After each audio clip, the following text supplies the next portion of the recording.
So the load lock looks like this. And this is a complete manual load lock. There's a carousel there. You can unscrew it from it and take it over to the bench here.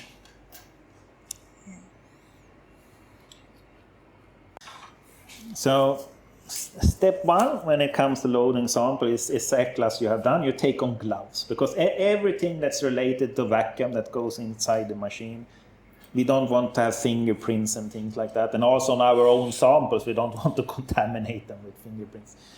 So here we have a bunch of samples that you're working on. Today we're going to do EDS on these wooden blocks. Do you want to tell me something about what they are? And you can also say something about the sample preparation. This is like an unprepared one. Yeah. Well, there are different wooden samples with different density of the wood. And also different moisture content. Yeah. And all of these are not impregnated with anything, but these ones are impregnated with copper suspension. Yeah, suspension. I have not sputtered or added copper tape on these, just to see what they look like prior. These have been both mounted on copper tape, carbon tape, and then wrapped in copper tape to maximize grounding. All right. And then sputtered with iridium in the same manner as we did before. Yes. So. All right. So load that up then.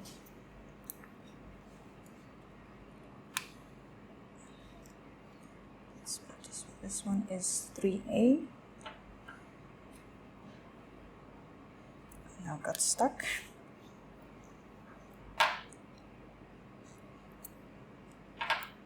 Right. We can use one, I think. All right. We don't manage to do so much in this session. No, that's true. But we shall also put clean, empty stub piece also for the calibration procedure. That's true. So, should I put it? Yeah, you can put it there. So this is just a fresh, clean stub piece, and the purpose of that is we're going to use that for calibration of the machine. So, and then you need to tighten the screws there. So. And we don't use excessive force on this. It's only to make electrical contact between the samples and the carousel.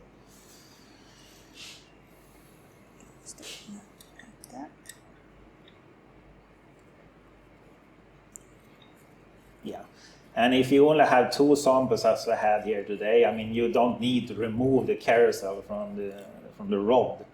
But if you load, I mean, if you load on all positions here, then it's, I mean, you understand you cannot get the Allen key to reach from these other angles. Then it's more convenient to just remove everything. So when we close here, we just close the door here like that. And the important part here is that we need to check that the carousel is all the way back to these white plastic pieces. Yeah. So we don't want it to look something like that. Because if we close here, then it will jam in the door. There we see the load lock door on the inside. We don't want to crash into that, right? So it's important that this is all the way back. Yeah. And then when we close, we just close by pushing here. We don't want to push on the rod because then we might actually push it to the door. So we just close here. And then we see there's a small gap here, and that is because there is a gasket there. So it's supposed to be a small gap there. And here it is a safety thing that if we're going to load and evacuate this chamber now, when we click on pump, then this will suck tight here. So some people, they like to keep their hand here while they click, and that's very damaging, but bad, it's dangerous because your finger might get clamped inside here. So you just push here and remove your hands.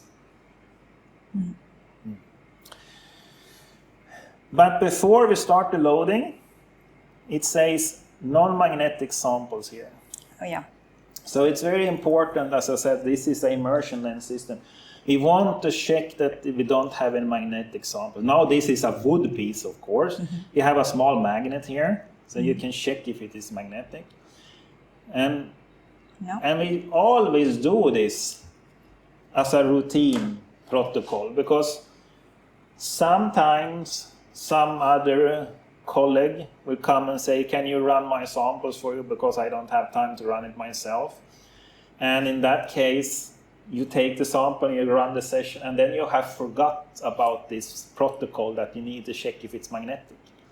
And that guy had a magnetic sample, and then you're in this bad position, right? So we always check, even if we know we're using wood pieces and so on. This should be a muscle memory thing to always check. It's if there's a powder you're having and so on, then you can check directly on the, what shall I say, the test tube or whatever you're using, the zip bag, or drag the magnet on the outside, basically. All right. So let's start the loading cycle then. You go there, click on load. You don't have to hold. So this is a complete automatic thing. It starts loading, and when we have proper vacuum, we can see on the camera view here that the lock door will open.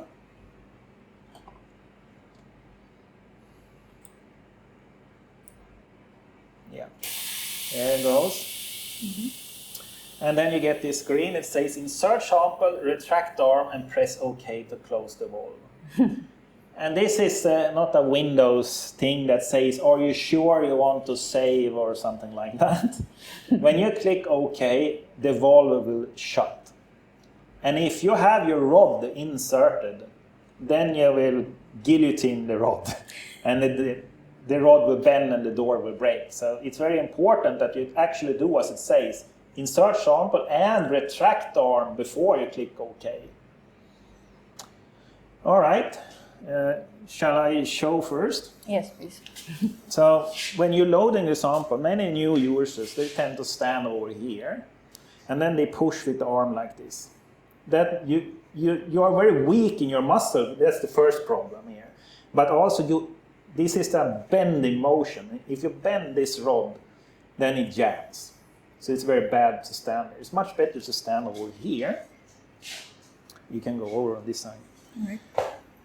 If I stand here and lean forward, my arm goes more in parallel direction with the rod. So if I push here now, you can see the rod comes. You can see that now in the... Is it possible to make that bigger, perhaps? Yeah. So here it comes, and we don't want to tilt this like that, right? Because we try to keep it parallel. And then we have some guide rails here on the stage, and the counter rails here. So we want to have that small little carousel go up on the rails. And you see there is a small gap, so you can actually move it a little bit up and down by wiggling on the rod, and you can wiggle a little bit like that. So one needs to try to catch the rail there, so it goes on top of it, push it all the way through, and then you unscrew. It's like about 10 turns counterclockwise. And I can feel that it goes out the thread. You feel it in the rod when you screw, and then you can remove the rod. And then I pull it all the way back as far as it goes, beyond these plastic pieces that you can see in the window here.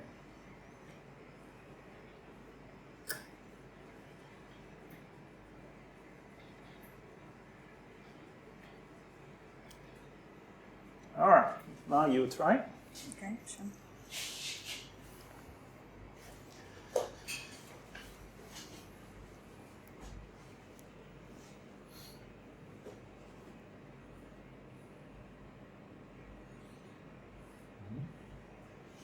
It's a little bit high, I think. Pull it back. Yeah, that's good. And then wiggle a little bit there. Push it. Yes, that's good. Unscrew.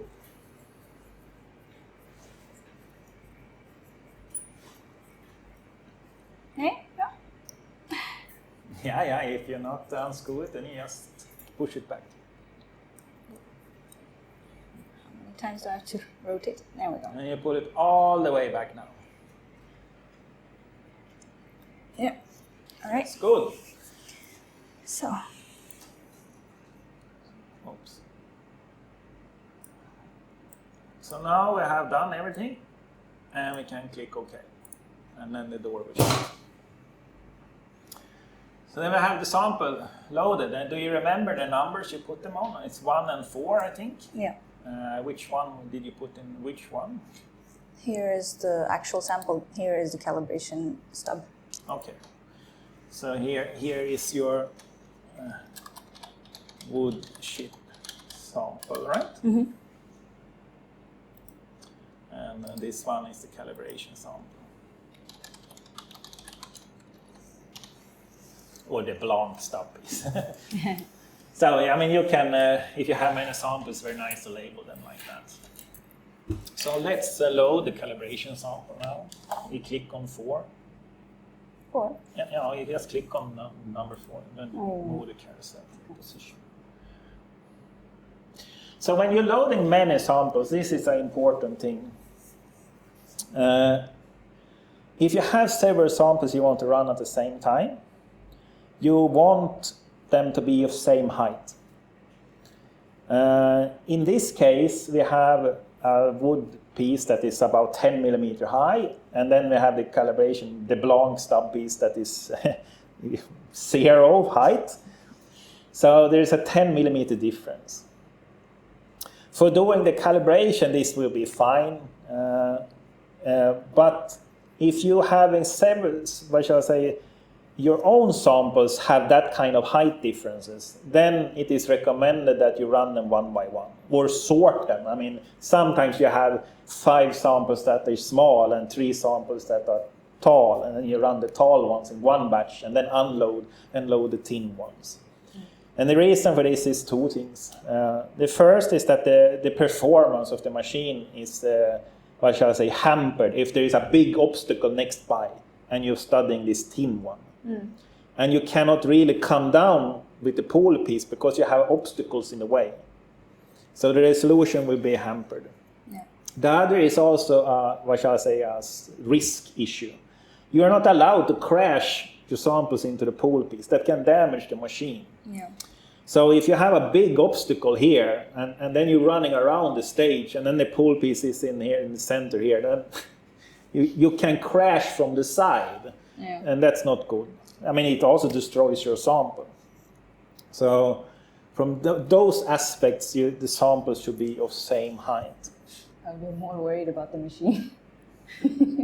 Yeah, I mean, sometimes it can be an important sample also. Usually, the problem, what shall I say, an important sample is usually a sample that you only have one of. Yeah. I mean, it can be that something happened in your research, you've made something in some chemical process or something, and you have one sample. You don't really know how you made it, and that is part of the investigation. And this can be some kind of breakthrough, right? Yeah. And then you don't want to sort of destroy the sample, because that will be key information to figure out how you actually made this. Yes. So it's usually not that the sample is expensive in some way. It is expensive in time. So it's rare samples that are precious.